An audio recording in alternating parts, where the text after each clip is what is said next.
Yuji was a poor child who was bullied by his dad at a young age. For his lack of talent, he lived in the shadows of his genius sister who made her family rich with her talents. But when a tragedy struck their home, Yuji became an orphan that was trained by evil people to become the coldest elite soldier in the world. His journey, however, was one of the coldest anyone has ever had to witness. His parents always neglected him because he never had the same talent. His sister Kazuki did at a young age. Her sketches would marvel her father, and her talent exceeded that of famous artists, allowing her to win numerous art competitions and have her work sell for millions of dollars. Yuji grew up avoiding his little sister because everyone made fun of him when he was with her. Kazuki wanted to fill the void her brother was feeling, so she became the only person who would play with him and even teach him how to throw balls. They would spend time together, and his sister supported him through everything,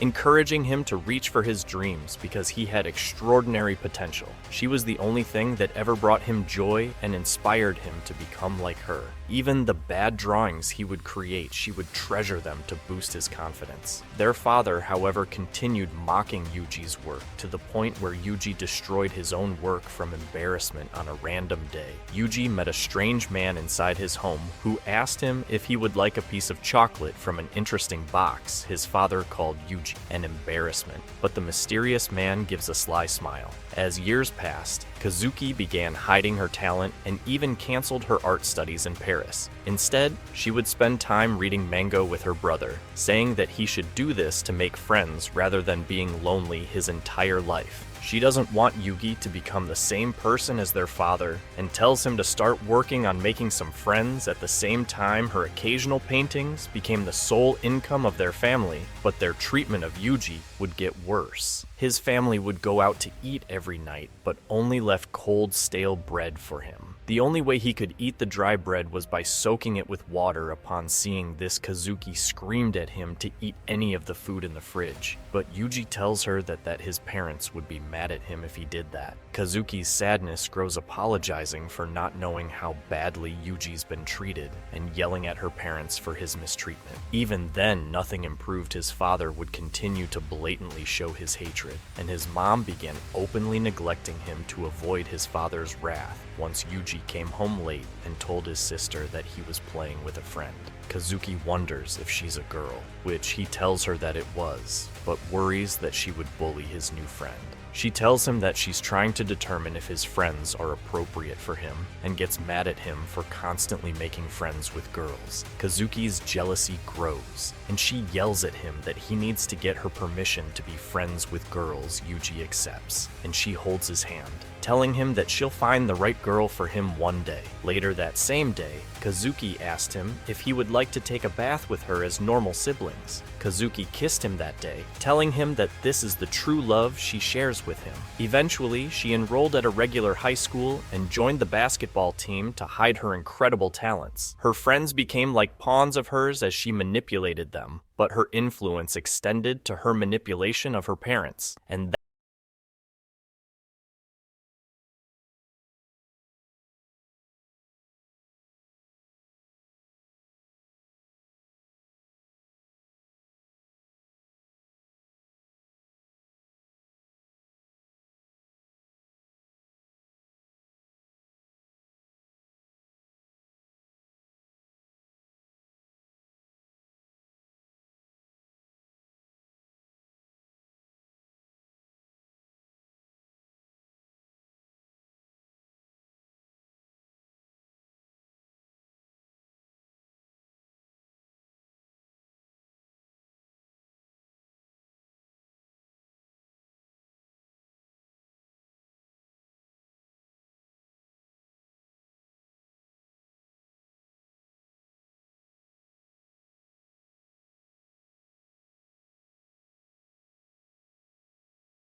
corpse, and his blows knocked her down even as she tried to stand back up. He delivered a kick that knocked her back onto the ground, but his memories of his mother being hurt by his father began flashing in his head. He remembered the images he saw that day, and his mind began shattering during the match. Marlene used it to her advantage and kicked him down standing on top of him, and smiling, she began punching him. And Yuji believed that this was all to pay for his sin of ending his father before he knew it. Yuji had lost and became a disappointment for Oslo. Inside the jail cell, Marlene comes in to treat his wounds, crying and apologizing for hurting him because she wished she hadn't done that to him. Marlene would continue trying to feed him and being the only one talking to him until the day of her graduation. She told him goodbye and that she would see him again, but that was the last time he ever saw and talked to Marlene.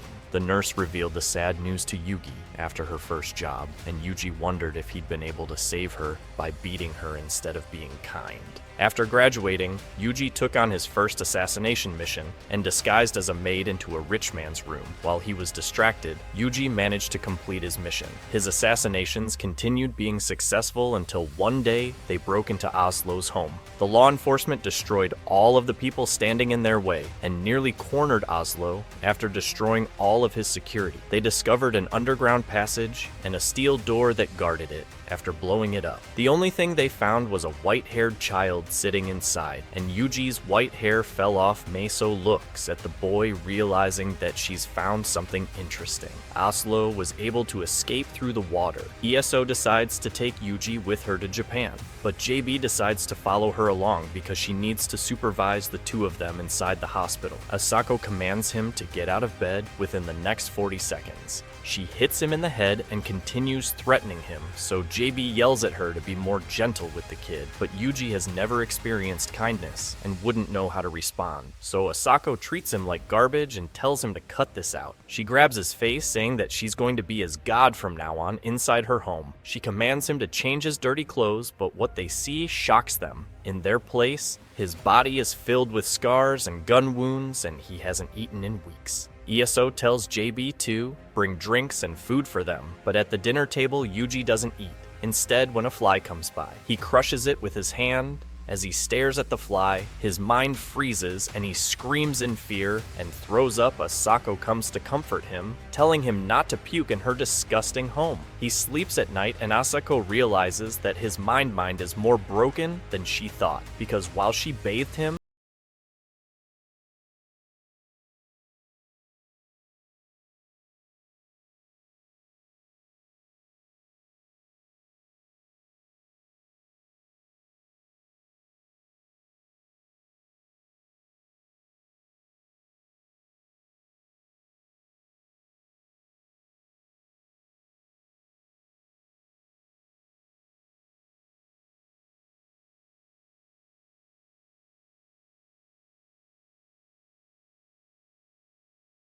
the code name for a corpse in the military. The Sako looks at him playing with his puppy, and JB thinks that this is the first time she's ever seen him act like an actual kid. A few months pass, and ESO decides to quit her job for the intelligence agency. JB warns her that she'll be imprisoned or executed if she just quits like this, and wonders if Yuji is the reason she's been changing. Asako reveals that she's become afraid of dying because she has to take care of Yuji, but that she's also beginning to lose vision in her eye and can't be a good sniper anymore. At night, she goes outside and sees Yuji staring at the stars and crying. Yuji continues growing, and as he goes on a run, he remembers Iso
screams in pain as he fires. He later comes back to Akko with his dog's collar, and she asks him what happened.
Person doing the job, JB yells at Akko for having Yuji take her jobs the same way Oslo forced him to, but Yuji insists that it's his decision. Because he wants to one day repay, Asako JB worries that Yugi is getting carried away by Sako's lifestyle, but Yuji insists that this is the way for him to find meaning in his life. JB yells at Akko and takes Yuji outside, firing bullets in her ceiling. As she's leaving over the river, Yuji reveals that he told Asako that he wants to be just like her, and wonders if JB knew Isak's response. JB tells him that Isako probably wouldn't want two of her in this world, but is happy that she has Yuji looking up to her. She asks him one final time if this is the path he wishes to tread, but he tells her that this is the only way he could ever repay the debt he has for them after they leave.